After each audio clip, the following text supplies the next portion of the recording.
this. But I've been here before, I'm about to show this. I'm straight forward, looking, here it goes. And I'm rising up and gonna take this and post up. They don't wanna hear what I'm giving them. Feeling every minute that I'm standing here and flowing this. Everybody hoping that the world gon' change. Everybody wanna step and take a hold of the reins. Nah, it ain't no game, I just don't play. Keeping this in rare form, let it knock them down. Dare anyone to bring the danger out. I got a little left to gain, I ain't never gonna lose. So you need some proof, I got proof through the roof. And I always got the homies that the truth brings ruthless. I'ma be when your scheme set slick like a flick. Who rockin' with the PJB in the 423? Y'all gon' feel it, feel it. Y'all gon' feel it, feel it. Y'all gon' feel it, feel it. Y'all gon' feel it, feel it. Y'all gon' feel it, feel it. Y'all gon' see the lights. Or y'all gon' deal tonight, that's on my life. Y'all gon' feel it, feel it. Y'all gon' feel it, feel it. Y'all gon' feel it, feel it. Y'all gon' feel it, feel it. Y'all gon' feel it, feel it. Y'all gon' see the lights. Or y'all gon' deal tonight, that's on my life. Project born to get it poppin', keep the mother stage rockin'. Tell them haters we ain't stopping while y'all leaning and you're rockin'. We be out here really talking, going all around the clock and headed straight up to the top. It's going down like young jockin'. Now the lady jockin' call me all around the clock and trigger ain't no fading whopping. Call me poking, I be stumping with the homies who was shady. Y'all can feel it if you're watching. From Nitty mailman and I be dishing like I'm Stockton. Miss me with the talking, get your ass and get the walking. Criminal minded, wicked down, breaking the thunder. Barrel darkness call me Jason when I'm chasing all my victims. When I'm stalking, beat them down and zip them up and then I throw them in the coffin. I don't do this often. When I come, I leave them coughing from the fire in the booth and taking losses. Ain't an option, hit them hard like any Lofton. I be slaying like I'm Brady, call me Larry with the shot, but I never been the boss. If you think of crossing project, boy, you count your losses. If you wanna know the real, then I'ma take it who the boss is. I'ma hit it with the bucket from my homie Keith Skrilla. Then we rollin' through the city, tell them something who the boss. If you got it, lost it, homie, drippin' like a faucet. You can always get it back even much quicker when you lost it. Only option is the profit. If they cuff it, tell them stop it, or I have my project killers running everybody pocket. Y'all gon' feel it. Y'all gon' feel it, feel it. Y'all gon' feel it, feel it. Y'all gon' feel it, feel it. Y'all gon' feel it, feel it. Y'all gon' see the lights. Or y'all gon' deal tonight, that's on my life. Y'all gon' feel it, feel it. Y'all gon' feel it, feel it. Y'all gon' feel it, feel it. Y'all gon' feel it, feel it. Y'all gon' feel it, feel it. Y'all gon' see the lights. Or y'all gon' deal tonight, that's on my life. Y'all gonna feel it? Yes, we the realest. Just like an orange, your cat, we gon' peel it. We bout to teach these bosses, don't step in our lane. I'll get out of the way of these killers. And if you coming at us, you get blast, brother. Expect it, no questions asked, brother. If Hoodu calls me and broke with the drama, then we gonna shoot like a splash, brother. Just a casket for you and your mama, and that's on my life. We'll eat you like dumb, like you and Obama. Bitch with Osama bin Laden, so pussies quit hiding from karma. Cause y'all in the village, y'all know it. The thermostat up and the heaters is blowing. But he don't need busters that didn't get the memo. That PJ is back, and this ain't no demo. We roll up, we don't need no limo. We come through mafia whenever we in. The eyes is up on us, the cameras is flashing. The people recording from beginning to end. Forgive me for sins I committed, I know that I'm about to commit. And friends from my enemies, they gonna feel me. From every good in the world and wherever they feel on the city. Y'all gon' feel it, feel it. Y'all gon' feel it, feel it. Y'all gon' feel it, feel it. Y'all gon' feel it, feel it. Y'all gon' feel it, feel it. Y'all gon' see the lights. Or y'all gon' deal tonight, that's on my life. That's on my life. Well, that track was Y'all Gonna Feel It, right? Sure. Yeah, can you hear me all? Yes, sir. Yeah, good, yeah. I'm getting a little bit of distortion here myself, going to back it down. So anyway, welcome back to the show. We've had a kind of hiatus there, unintentional, because of the pandemic. You guys weren't able to make your annual guest year visit us for us, man, and we kind of missed that. So anyway, welcome back. We have in house today. We have Hoodu, we have Nitty, and we have Polk. So guys, identify yourselves there because I can't point to you. I'm not on camera. So I'm can you hear me? Hoodu, can you hear me? Yeah, can you hear me? Yeah. Okay. We're good. Can you Polk? Can you hear? Yeah, I hear you. This Polk right here. Okay. So it's Nitty from Project Born. Okay. Now that's like we played that track because all three of you were on it. So I mean that's like all had a hand in that. So you guys have been collaborating for a few years now, haven't you? Mm-hmm. Oh yeah. Yes, sir. Yeah. It's like we just we're trying to get over this pandemic. I guess you put back and put your music stuff right on the back burner, hasn't it? Yeah, pretty much, as far as doing shows and getting out on the road. So we can record. Yeah, but it's like I think you like going out there and performing though, don't you? Mm-hmm. Yeah, you like that feedback. Yeah, ain't nothing like that. It's a whole different thing. Ain't nothing like performing. Yeah, it's it's been a minute for me. These guys just did the gathering, but it's been a little bit for me though. Yes. Now, guys, give people a little bit of background. Hoodu's from down in Indiana right now, right? Right. And the two brothers, I guess, they're actual brothers, by the way. They're local. They're here in the Flint area. Yes, sir. So anyway, we got some interesting things to talk about because you have there's a book too in the works now, or actually done a book now for you guys, right? Yep, right here, Forever in the Jets. Well, let me get you on the camera here. Hold it up again there. Yeah, so we'll have to go into that a little bit too. Yeah, so you check it out again. Yep, it's available on therealprojectborn.com. It's available on amazon.com. It's a good 350 some pages, about 338. Yeah, so go check that out. That's quite a bit. It's basically, what's that going to talk about in that? What do you guys cover in that book?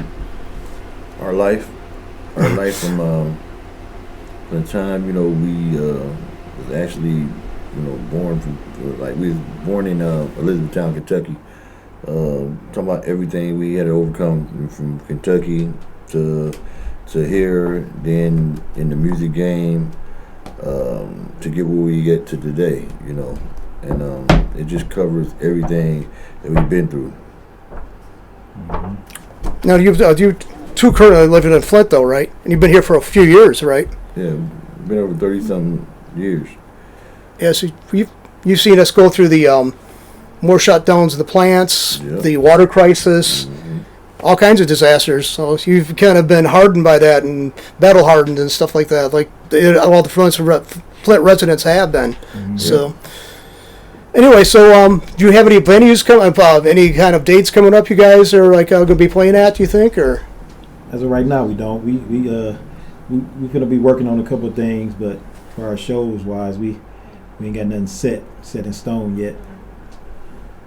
Yeah, I got a show with Ed Money in Peru, Indiana, October 2nd. If anybody's around that area, it's up in Indiana. Now he's been here before, isn't he?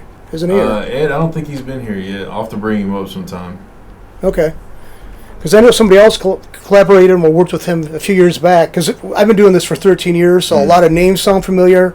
Like I thought Nitty had been here before, but I guess this is his first time in the studio. So, so many people have come and gone. I mean, I think we've interviewed probably 2,000 or 3,000 people, and I'm not exaggerating by any measure. So it's like I'm glad you guys are coming back together though, and I'm actually trying to. Now the states you come from, like Indiana, who do you use? Like, are they easing up on the restrictions or?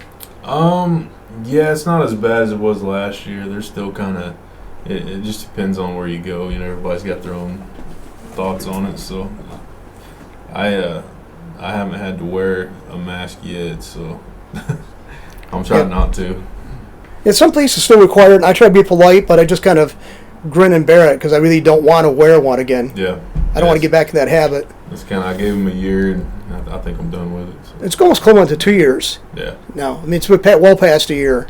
So what do you other guys think about that whole thing? Did you think it was necessary, or do you think you just rolled with it and didn't complain too much about it, or? I thought it was necessary. I thought like when it first really hit, it was like I think if we would have did a 2-month stretch of just a mask and kind of staying at home, we would have been done with this. Like, and I kind of think it kind of got out of hand after a while, and then now where we are today. I don't think they're going to be able to get control of it. I don't care if they vaccinate everybody in America. I still don't think they're going to be able to control it. Like, I think they done lost control of it. I think it was put out there, and I think they let it get out of control. That's what I personally think. I think that's like I don't know what to weigh in on that. I mean, I had one of my friends who his wife contracted SARS, which COVID is related to, and she was in the hospital for 3 months. And it was so dire at one point that they actually said that they told him to prepare funeral arrangements. So luckily she pulled out of it. She's back at home, but she's had a couple setbacks, but now is mainly on the road to recovery. So it's kind of depressing because she's not that old of a woman, but and she's going to have scar tissue because of her battle with SARS. So anyway, we're going to go back to the music though. I mean, now you two, the local guys here, I mean, you guys get together and like collaborate quite a bit, or because of COVID and other commitments, you guys kind of been derailed from that too? No, we get in the studio together, do whatever. Like I said, we got a couple things we're about to work on.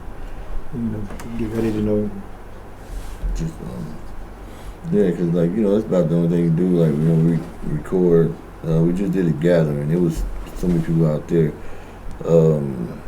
But yeah, we get in and we got some things we about to record up and get ready for this. The end of this year.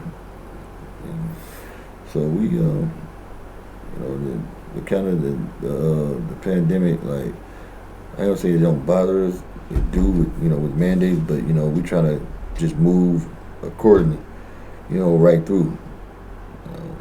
Just pick your spots, jump in, do some work, get out. Jump in, do some work, step out. So that's all you can do right now. Until they can figure out what's going on. Right? Well, I'm going to ask the general questions I usually ask people.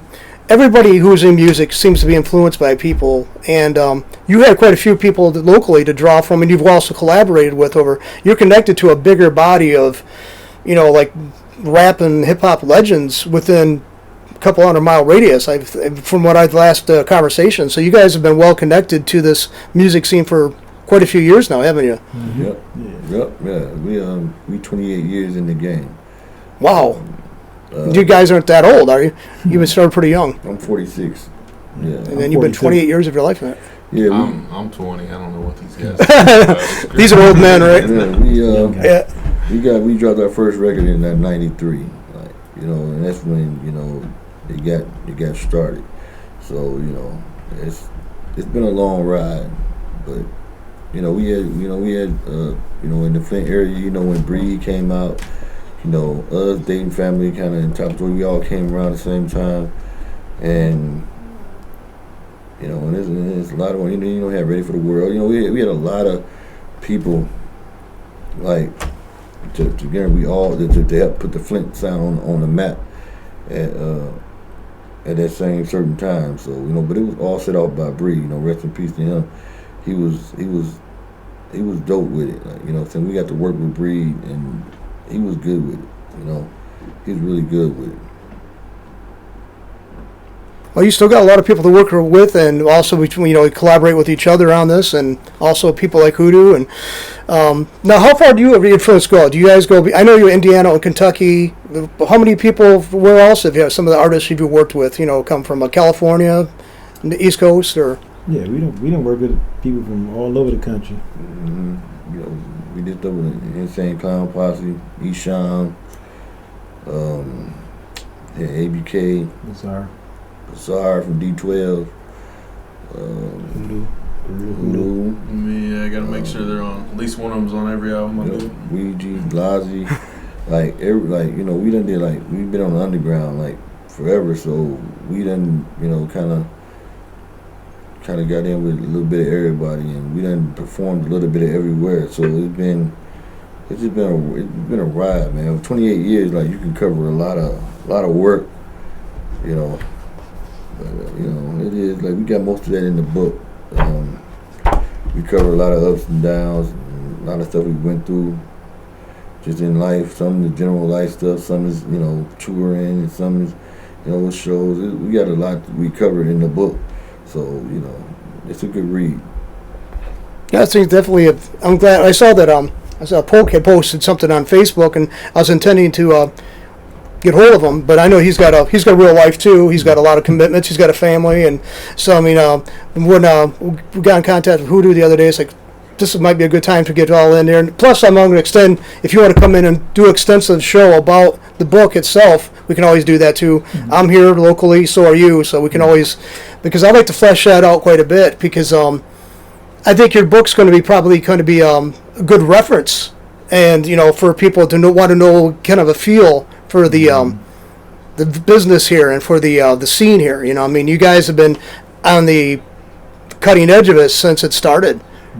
And I've obviously, because I was kind of the outside before I started doing interviews with people in the studio. I was very kind of naive and ignorant of the rap and hip hop scene, and I knew that I'd heard rumblings of it, how important Flint was. As I got to talk to people and I got to hear the names and I heard people's reactions from the postings to the videos we did. There's a huge, people from other countries were talking about this. I mean, they've all heard of the groups that came out of here, the bands, the performers out of here, and it's kind of humbling because Flint's kind of a nitty-gritty town, that's kind of got a bad reputation, faced a lot of crap, and I think it's remarkable that we have a group of people that are so dedicated to their art, their craft, that stick with it through thick and thin. I think that's impressive, Yeah. Now, who do you find yourself being amazed by or wowed by? Who do you think you'd say you'd like to point them as kind of heroes for yourself?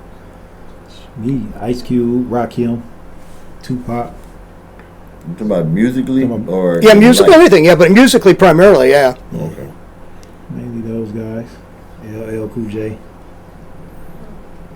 Yep. Tupac. Yeah. Scarface, like you said, NWA, like we Ghetto Boys, like we came up listening to them, and Eshawn. It's like we came up listening to like a bunch. I listen to all kind of music, so I take a little bit from everybody. I listen to more R&B now than anything, but I used to listen to soft rock. I think I'm come out of Kentucky, so soft rock was, I think, my biggest introduction to music when I was younger. Like, we didn't have the rap stuff out like at that time, like when we first started. So I listened to like a lot of Hall and Oates and stuff like that, So soft rock was my first introduction to music, but I listened to all kind of stuff, and then rap, kind of emerged. So I'm kind of the same way, I guess. A little bit of everything. All kinds of music. You can kind of tell from if you listen to any of my music, it's kind of all over the place. So it could be anything, but as long as it's got a good message or a good beat or something, I'm usually listening to it. My observation is that music in the United States is certainly one's type of. It certainly doesn't grow or evolve or whatever in an isolation. I mean, it's like something's always impacting on the other, influencing the other. And you've already kind of touched upon that. I mean, Nitty was talking about Hall & Oates and more like pop sound, but they were influenced by the R&B artists of the 60s and 70s. They drew heavily from. So, I mean, basically it's in... Some people nowadays make this accusation of appropriation or stealing, but I don't think that's really fair to say that, because music, it's going to be hard to pin down who started what, because the first person who took a string and tied it to one end of a stick and then strung it down to something else and strummed down and got a vibration out of a sound come out of it. Created the predecessor for the guitar or the cello or any of the stringed instruments, and then turned to the piano and stuff like that. So basically, sound is all around us, and that's like it's hard. It's be ridiculous to try to say who started using that sound first. Yeah. Right. So anyway, what else is guys doing there? Like you guys are going to be looking forward maybe to the easing of restrictions and maybe starting to do stuff around at venues and like the fall and the winter. Or? I think they're about to ramp everything back up. I think they're gonna eventually put another shutdown on it. They're gonna try. I don't see them easing up. But we're gonna try to maneuver in the midst of all that, what they're trying to do. I think with these, mandatory vaccinations, I think that's gonna cause a lot of people to lose a lot of money. And it's, I don't really know what they plan on doing, but I know we're gonna try to maneuver in there and get what we can. Yeah, be nice to get a couple shows this year. Right. Well, have you guys you probably have passed around the idea of maybe doing get you and your performers together, but actually do like a virtual thing. Have people go online, like we have streaming by the way on Facebook right now. So if anybody, we got 2 numbers up, and I guess you're welcome calls in to those numbers, right? Yeah, if anybody wants to call. Yeah, but it's because not the if you same want to get going questions and virtual. stuff like for the guys, and Yeah. but how would you think about doing a virtual I don't want to. concert or virtual Yeah, performance? I'm not Yeah, I'm not The- technologically the energy. gifted enough for that. You can't substitute the energy of a live show Yeah. on virtue. Like you have nobody standing in front of you, Yeah. and it's like you can perform, but the energy, the crowd is what we feed off of. That's Right. how we get the energy. That's what makes the show the show. You got the crowd there and their reaction and everything. Like it'd be hard to like recreate that through virtual if we have nobody sitting in front of you. Mhm. Like the energy would be off. Like when we perform, we like athletes, we feed off the energy of the crowd. Like the NBA it was just dead. Yeah, it's like wasn't right. because the crowd gives you that energy to take it to another level when you up there. It's like Yeah, it would be hard to rock it hard enough when Yeah. you're sitting there looking at nothing. So, yeah, you're gonna I give see them, that. you're gonna give a half-ass like performance. Like it's gonna be, but it's not gonna be like when you looking in the crowd and you see the participation and you take it up a notch. Like that adrenaline, is the difference. It's hard to emulate that through virtual. No, I think that's a very salient point because the leadership of our countries, they have a tendency to dismiss that. They think that they said we're looking for your lives, but they don't understand there's something more to depth. If this isn't addressed at some point, yeah, we're living, but the value of the life is diminished greatly. And at some point, people got to reassert life. And reassert their connection to other people. And I could definitely see that. I mean, when I'm at a concert, the reactions you're seeing around you and the stimulus you get around you, and the kind of builds a kind of a spirit going on in that room, in that venue or whatever. Mm-hmm. It's kind of amazing. I mean, you find yourself being part of something that you might want to be standoffish, but towards the end of the concert or the performance, you find yourself like you feel connected to the people around you, even if you didn't really want to be connected. Music's something that's really, you can write something that sounds good, but music evokes something that's so like immediately accessible. Mm-hmm. And it's hard to capture in any other art form. Paintings don't do it. Certainly writing doesn't do it because it's more real because it's been formed live in the instant, in the moment, Mm-hmm.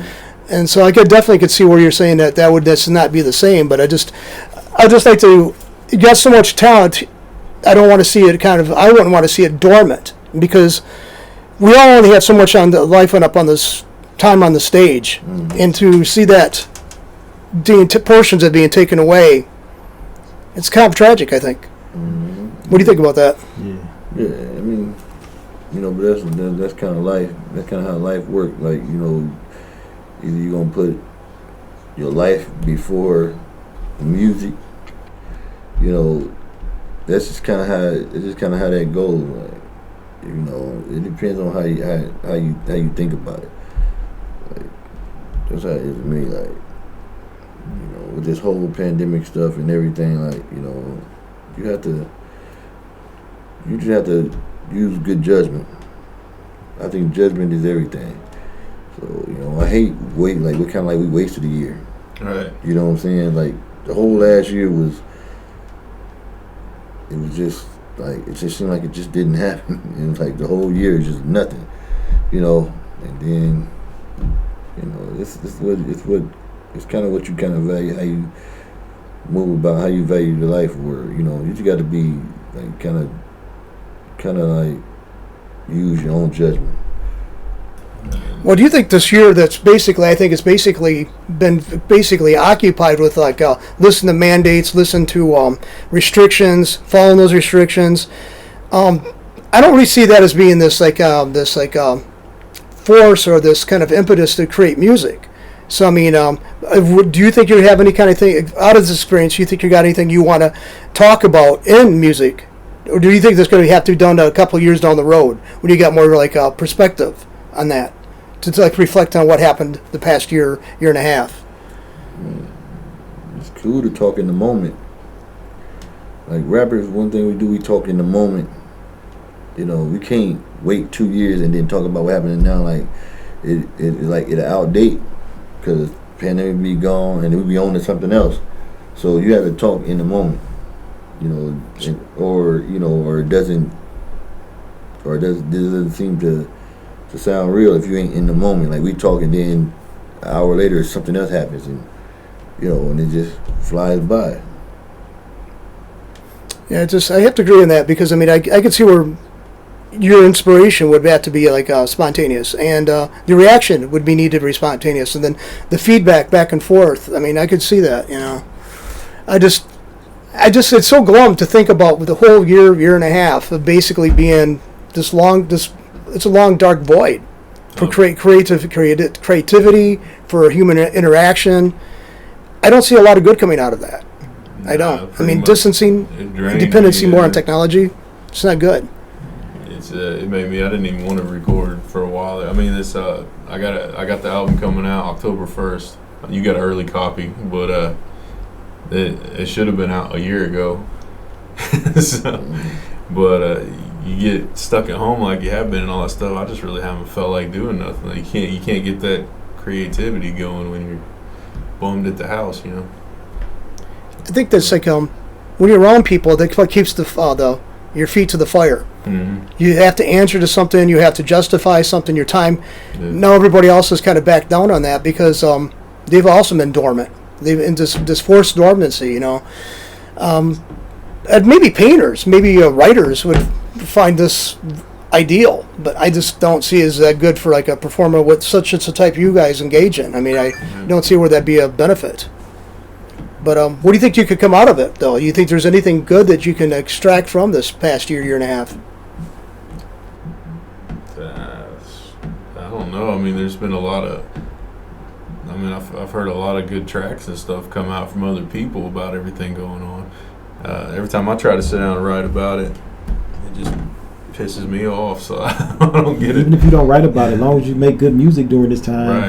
You know what I'm saying? That shows, you didn't let it, help bring you down, keep you down. Yeah, I mean, I found a lot of new artists that are pretty good that I didn't know about until they started putting out music about now and what's going on. So that's one good thing. Because you gotta slow people down to be able to do music.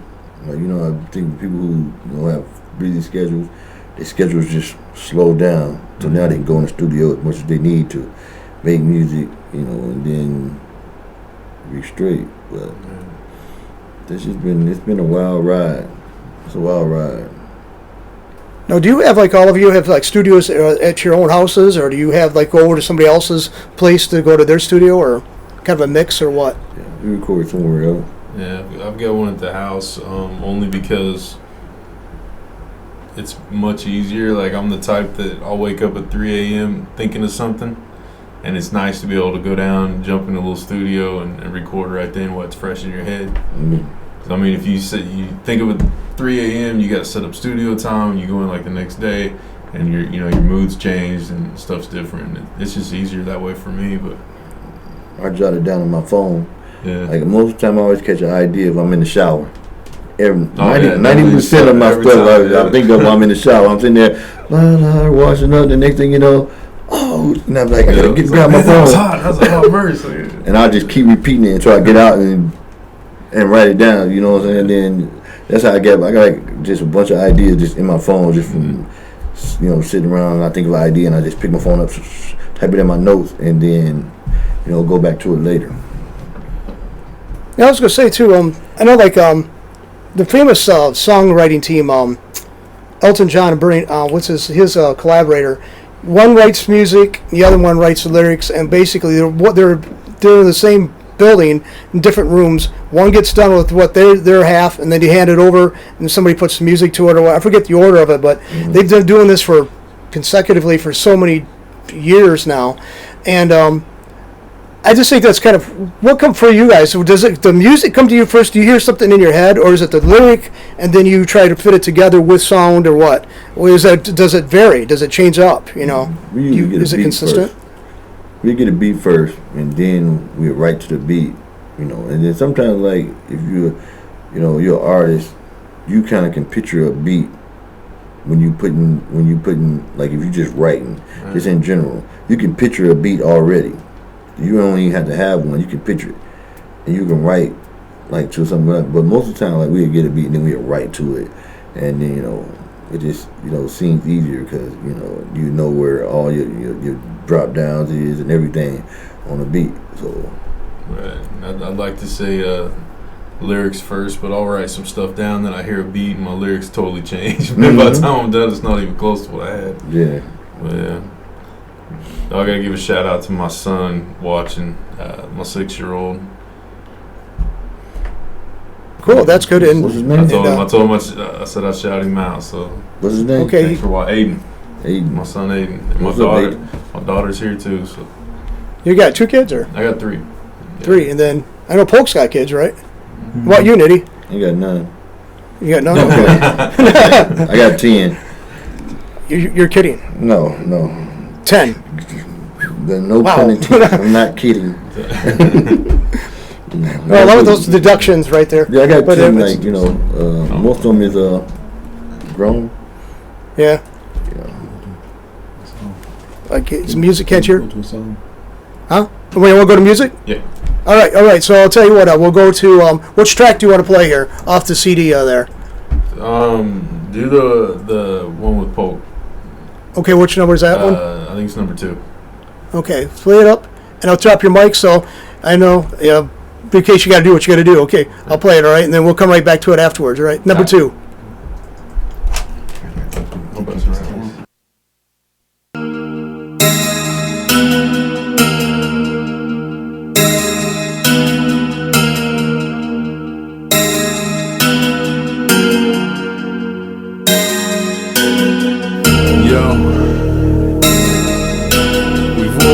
Life we're ashamed of. We've all tried to pull ourselves up. It's a constant struggle day to day to try to make this alright. Try to make up for the past mistakes. Try to live again, Yeah. This has turned so gray. Why can't I take away? I've been trying to let it break and fade into the dark. Always had my fights inside with the demons I try to hide. You try to take my pride and bring those demons to life. Never seen what I look like, and I fell back in that broke time. Got lied to just to get my assets and an upgrade, and I felt like a broke blank page. Then words flow like it's waterfall, but no one knows what I've been through. No one knows where I'm going to. No one sees all my aspects. I seen it all like a satellite, and my thoughts skip like this dirty tape. Someone here to just throw some shade, someone here to elaborate. Stand outside till them clouds fade. Some crackheads with injections, try to escape that pressure. Baby mom take their kids back, using them up like a weapon. A father cries that he loves them, but she knows that's how to get to him. Go digging on the next man. Across the town, a woman runs away, he abused her. This world sucks all our life out. Seem like there's only one way out, there's another way, and it's time to change. You can't let it go, gotta drop the aim. We all got a thought driving us insane, thinking they get alone in this middle stage. You gotta get back up, lace up your J's. Start reaching up for them higher planes. Up above the rain, it'll be okay. This has turned so gray. Why can't I take away? I've been trying to let it break and fade into the dark. Always had my fights inside with the demons I try to hide. You try to take my pride and bring those demons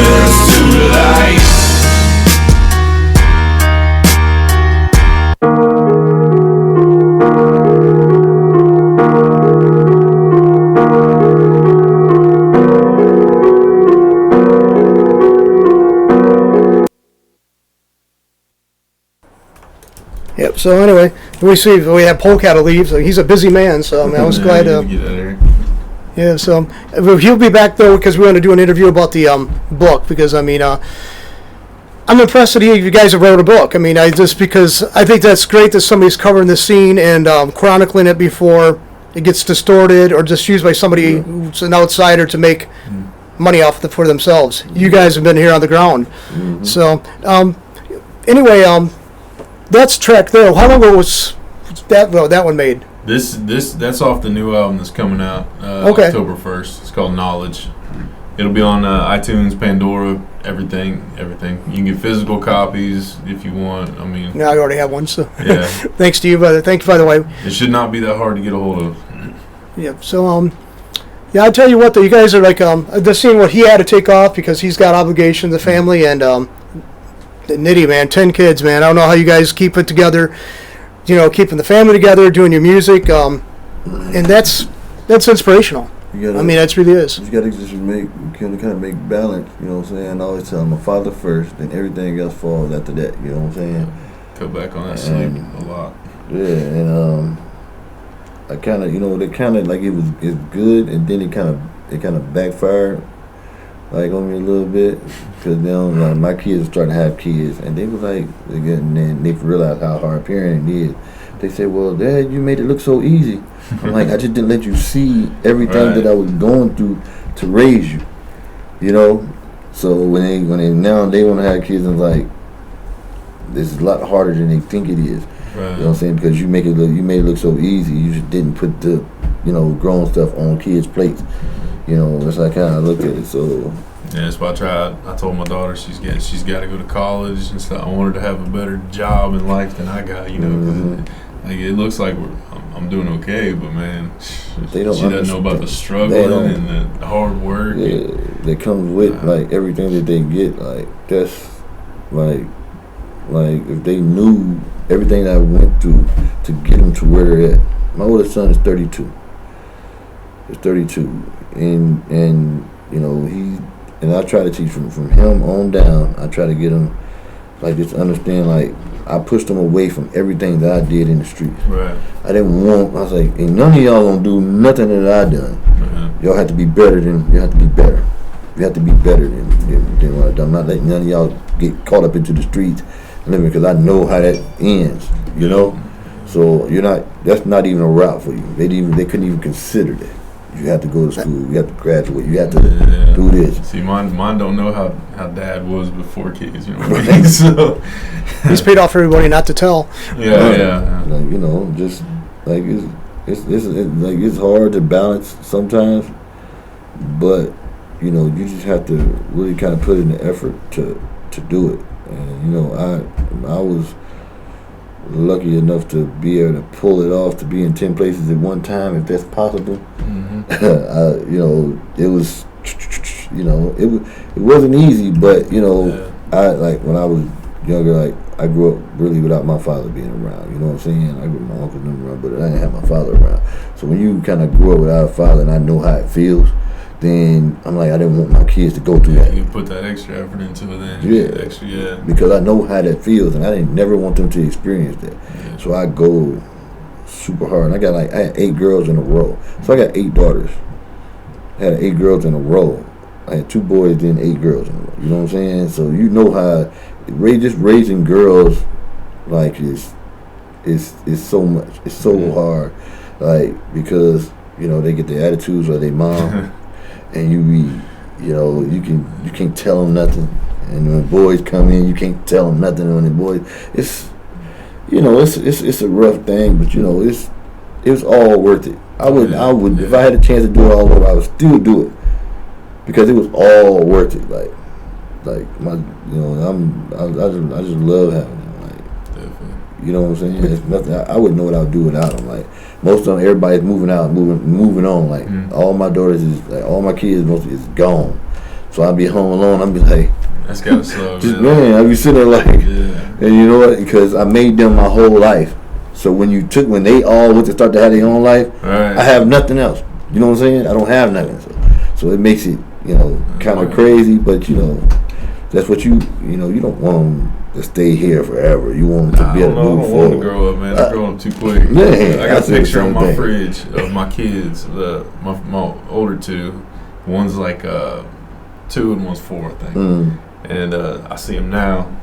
They're 16 and 18. Yeah. And it's like it happened yesterday. You know what I mean? Because I always tell them, I wish I can go back and get way I was little again, and we can do it all over. Because when they were little, like they look at your dad, like he's the greatest thing in the world. When they get into their teenage years, they don't want Dad. They don't like they want to move. They want to spend some time, but then they want to do them. And I'm looking at them when they were little, we could just spend forever together. Go to the park all day. We can go here shopping. We can do that. Like, and it's just like, them was the days, like the moments that I miss. So now I just be sitting home with an empty house. Right. It's like, I sleep, wake up, watch a little TV, and be like, I don't have to call one of them. Hey, what y'all doing? Right. Not even to say nothing, but it's crazy. It's crazy. I definitely get for the impression you love fatherhood. Yeah, I definitely get that impression. Both of you. It's the best Man. job. It ain't even a job. It Yeah, is. it's the best. It's the best. You have you have a son and a daughter, right? Hoodu? I got 2 boys and a girl. Yeah. Two. Okay. And then you had 8 girls, So I right had there, 2 Nitty. boys and 8 girls. Yeah. Okay, now, as males, we're taught to be more protective of females. I mean, I think that many girls would drive a guy with that perspective crazy, because you see all these guys hanging around them. Yeah, it's like, and like I told her, like it really gets crazy as they start to get into teenage years. But the thing about it, you have to deal with attitude, because like at one point I had them like all, and that's when I was at 9. But I had like all my girls in the house at one time, 7 of them. You know what I'm saying? And I had one who was just newborn, and then other 6 was like 11 up to, up. So it was like, and you talking about like you think every week somebody's on their period. You got this attitude everywhere. Like, so you got I got 7 girls in the house, and it's me. I'm the only guy. So it's like. You drink a lot. Is Yeah. that what you say? Yeah. See, the thing about it was like it was necessary though, because like one of my children mother passed. So I had been on dual role. Like, she passed 7 years ago, and I had been on dual role when she passed, and it was like they was here and I had got them, and then we was in there, and then I had got my other ones, and then like we needed to bond together because they needed to heal. And it's hard, like, if you take somebody's mom away from them, like, there's nothing that I could say to even cure the pain, and you have to sit back and watch somebody that you love, like, and there's nothing you can do about it. That's the worst thing ever, because I'm always curing all their problems. Like, whatever happens, I can. Different kind of pain, man. Yeah, you know what I'm saying? So it was like, can you imagine, like, just being in there with all them girls, they mom just passed, you know what I'm saying? I got the other 3, then we all in there together. Yeah. So it's like, and it was rough, man. But hey, God works in a mysterious way. He's the champ of my life. I can't take the credit. He kept me together, so I can keep them together. You see what I'm saying? It was a link. It was days just like it was hard, but when and it was just the effort. I wasn't gonna quit on them. You know what I'm saying? I mean, I'm all they got. You know what I'm saying? I'm not gonna quit on them. I couldn't quit on them. And that stuff pays off now, because like it's so many of them, and the gifts I get are great. You know what I'm saying? I get great gifts. Like they're like, what you want for Father's Day? I said, I want $1,000 in an outfit. You're not shy about saying it either. No, they give me more. I get more than 1,000 usually. They like, because there be so many. They like, well, here's 2, some here 2. You know what I'm saying? There's so many of them. They put up a little bit each. So that $1,000, you think that's 100 and something each, and then your outfit, whatever. That's kind of my goal too. Is my kids go to college, get good jobs, so they can take care of me when I'm right. But that's what people had kids for. I mean, my ancestors, my great grandfather, I think there was 14 kids in his family. Okay, so at some point, mom and dad was taken care of by at least 2 or 3 would probably like mom and dad, be willing to stick around and take care of mom and dad. So that's I've seen that in my own family though. So people did stick around. A lot of kids moved out and lived in other parts of the country, maybe out of the country, but a couple of them did stick around and took care of mom and dad. I mean, my sister and I took care of our parents, and they're gone now. But there's just me and my sister, and we have a half brother, but he was already grown and out of the house before our parents got me more with health problems and stuff like that.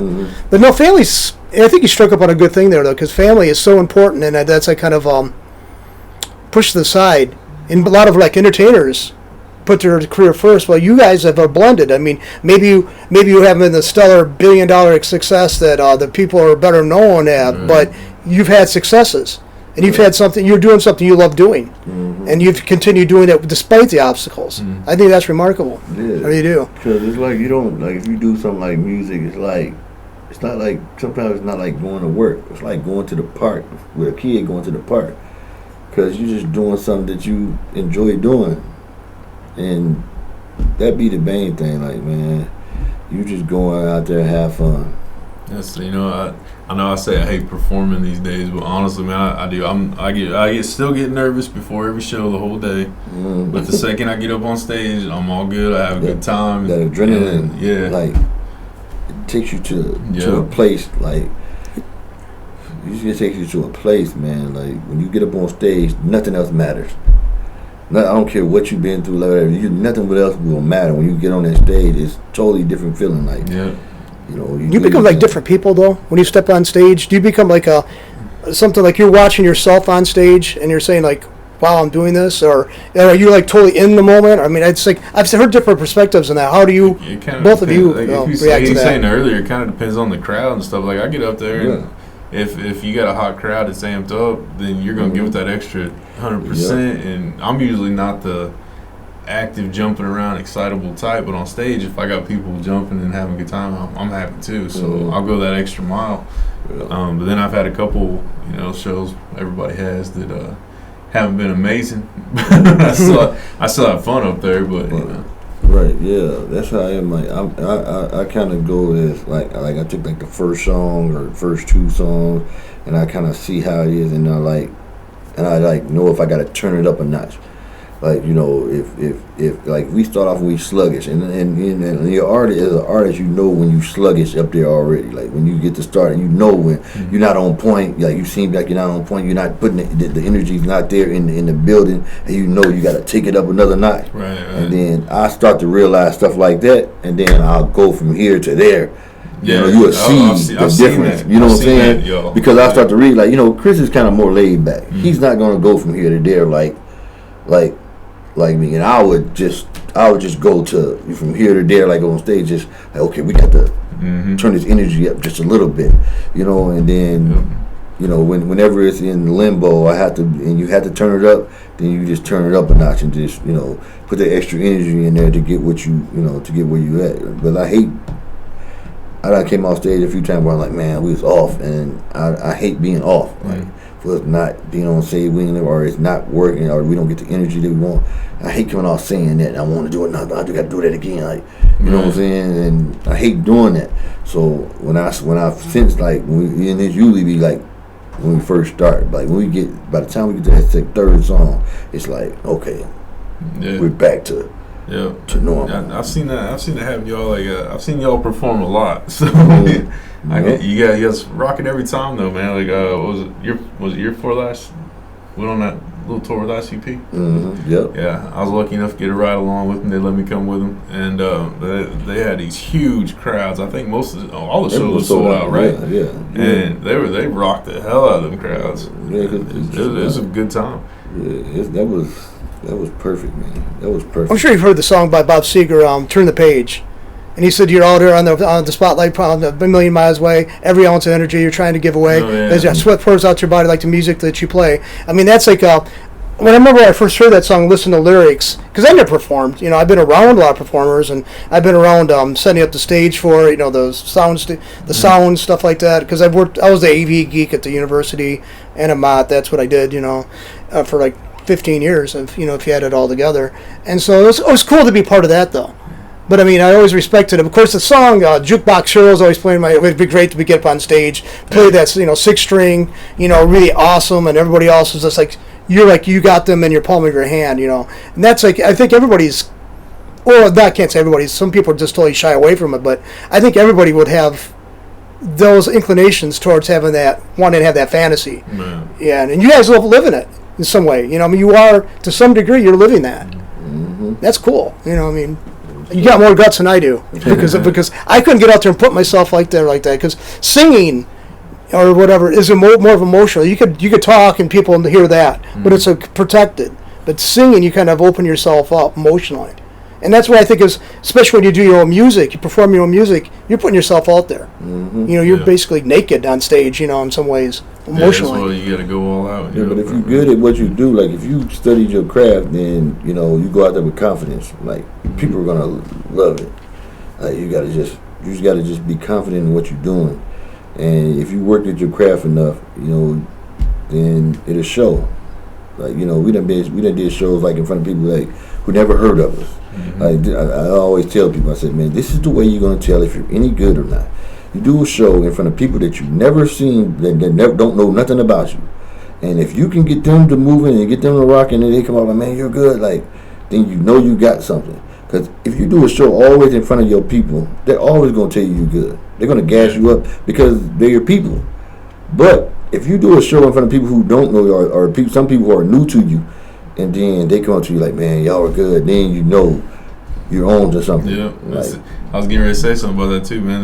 This is true. Those big shows, the sold out shows, there's younger kids, you know. Yep. You can hear them be like, man, Project Born, I've heard of them before. I don't think I've ever heard their music. But by the time they got on with their set, those people were rushing the merch booth to buy Project Born shirts and stuff. Like, they were instant fans. I remember there was a little boy. He had to be about 8, 9, and it was an older guy. He had to be about 60, you know, and they both give the same compliment. Like, so that let you know we touched this young guy and this older guy, and he was like, man, y'all good. Look, he was like, man, y'all, if you keep going, y'all are good. Like, and the older guy was like, man, yeah, y'all were good. Like, so that tells you like we could touch either one. That's a good feeling too, knowing you can connect to somebody like that. Because I mean, yeah, you know, and it was just like you know, you get us up there, and it's like the energy you put out there, and they're gonna like, and people who don't even never heard you before, and they be like, man, like y'all were great. Like, like, you know, that's a good feeling. One thing I hope someday I'll be part of and experience for myself, because I mean, I just kind of it's like everybody likes an ego boost, you know, a self-esteem pusher, you know, and the thing is, I've known you for a few years now, though. Hoodu, I've heard of you, Nitty. I haven't ever met you, and I'm glad I finally got the chance to sit down and talk to you. But performers are kind of odd, especially local people who are good. I mean, Project Born is like you'd say basically you can talk to people in Europe or Asia who are into rap and hip hop. They've heard of these bands from Flint. I mean, it's like, and what's just weird about the internet is like I've heard it. Some bands who don't do really well at their own neighborhoods, their own areas, they're well known and really established in another country. Because now I was going to ask, having to set that down, I mean, both of you guys perform in front of hometown crowds at times. Do you find it they're harder to impress or harder to connect with than maybe the total stranger from a total different background? Or Yeah, sometimes, most of the time, like it all depends, like, and what setting we in. Like, but us going underground, like a lot of people they heard of, but they don't play our music. Underground people play our music. We kind of in one genre of music in the underground, you know. And then we got, you know, in some area in the urban areas, you know, sometimes we don't get the love in the urban areas like we should, because we've been underground, so they don't hear it. We not been on the radio. We had that radio play and stuff like that. So we're always be the one that slept on. You know what I'm saying? As far as when they start to talk about the greats that came through Flint, you know, sometimes they leave us out. You know, the people on the radios or the urban market, but the people who really know music, who really been through this music, like in Flint, they know who we are and they know how we put it down, like on the underground. Like, you know, we help start to pave the way for Flint music, you know, and a lot of people don't even know that we've been representing Flint for so long on the underground, because we've been on the underground market, you know, so we didn't get the you know, love. Like, you know, Dayton family was more, you know, they was gangster, but they got more up top love, and so did, you know, Top Authority, Breed, them, they get more radio. And, you know, we kind of went underground, you know, with the Insane Clown Posse and Esham them and all them. So we went underground with them, and it's like, you know, you're not ever gonna be able to get the love from up top that you get from down bottom. But that's still because of kinda, that. yeah. But still, you guys, you know, they had up here, you guys had down here, so you guys really when somebody says something about Flint, even back in the day, you know, it was you guys and them guys. Yeah, that was always mentioned. That's the top two ones. So. Yeah, everybody always say that to me. Like they say, man, you know, Breed or you ever Breed, or they even family say Flint. You know, Breed, they family on top authority. Like, you know, people.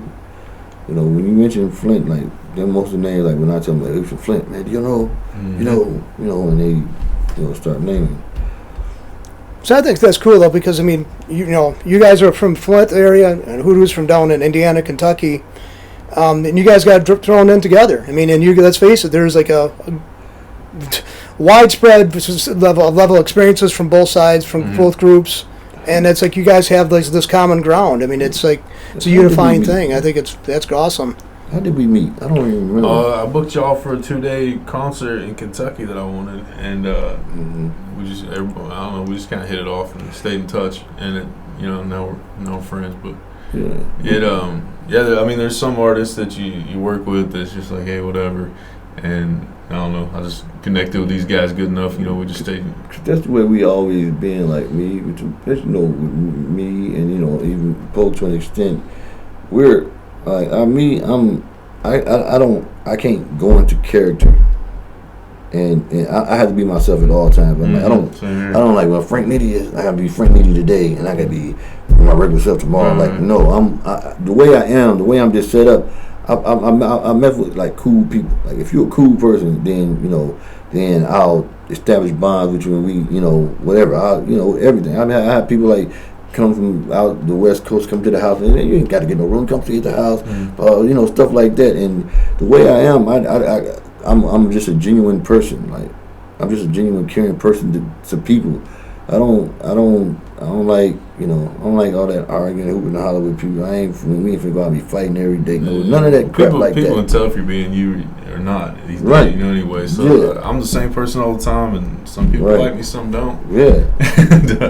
Hopefully, a lot more like me than don't. But Yeah, because I get love from everybody, but I show love to everybody. My thing is I always respect everybody. Right. So then that's how I always give respect back. That's what people. A lot of people don't understand. So, man, if you give respect, you get respect back. And that's just the way it works. Like, you can do all this other stuff you want, make people fear you, and then you think that's respect. That's not respect. They fear you. You'll be killed doing it. You know what I'm saying? Like, when you respect, you just easily give respect to a person to get it. It's that simple. Yep. You know what I'm saying? That's just the way I work. I'm just not with all that, all that dumb stuff that people be doing. I ain't gonna be arguing and fighting with nobody all the time. If we can't get along, we don't need to hang out. Right. Like, you stay over there, I'm gonna stay over here. You know what I'm saying? I just cut my circles short. And let that be that. I think you have a great conversation here, guys, and I think I'm just like really glad to see you guys in the studio. Back, Hoodu, because it's I was waiting, for this the lift, the cloud of the pandemic to lift, so we could reconnect and get more. Maybe we get more shows coming together, on this, and I wish we had. Polk and I've tried to talk to a couple of times about starting a regular program through All Points about the scene here, but it's like everybody's schedule is so chaotic and so involved. So I still like to hold on to hope that maybe at some point we can have somebody. Do something like that develop, because I think it's a good thing to be part of that. When I get up this way, I'll always come through. So I appreciate it. We haven't even talked about it. I'm starting a new clothing line. I meant to bring that up, and I totally forgot about it. Yeah, about the clothing? Yes, it's going to be t-shirts, hats, things like that. Beard oil. I think we're going to try and do some type of soaps. Men's soap like sandalwood, stuff like that. It's kind of coming together slow, but I think I got the hat on. Let me see here. Yeah, I don't know if anybody can see, but it's called Blue Collar Company. That's just my shameless plug on it right now. So, and it's good material. By the way, he gave me one of those, and they're very well made. And the price point for them are not going to be. It's not going to break the budget, I don't think, or no. I don't want to charge no $40-$50 for a hat and stuff. And unless it's like really, really good. But I like to keep it affordable if possible, and hopefully everybody start wearing the stuff around and help me get the name out. Oh, definitely. When there's more of a launch date or something ahead, let me know. I don't really have anything yet. We're still working with some people and stuff, but you'll start seeing the clothes, the brand a lot more in different places and stuff. It's going to get around here soon. And well, Nitty, I'll extend it. You come back into the studio anytime you want to too. You got my contact information now, and we could work that time out and a day out and all that. So I mean, to have you back in here, and you could bring your colleagues, your people you're working with, and like I said, I definitely want to encourage that because we are becoming. We kind of took a back seat. We did our shows. We plugged along. Some people risked coming out. They had the mask. They came in. They sat in that booth. I was here. That's definitely social distancing because there's windows between us. So there was no anybody putting it at risk or anything, or minimalized risk. So I'd just like to see that eventually end, though. But anyway, I'd like to thank you both, and also Pope, who had to leave early. But we'll get him back here to talk about the book and stuff at some other day.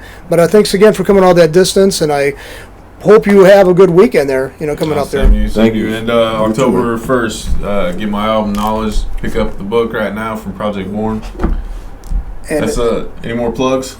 No, I'll tell you what. When we get done, you can come in here and I'll get the links from you. We'll go up online, grab the links, put them in there in the description on YouTube so they can kind of connect. All right, thanks again, guys, and it was nice to meet you, Nitty. Yep, you too, brother. Thank you.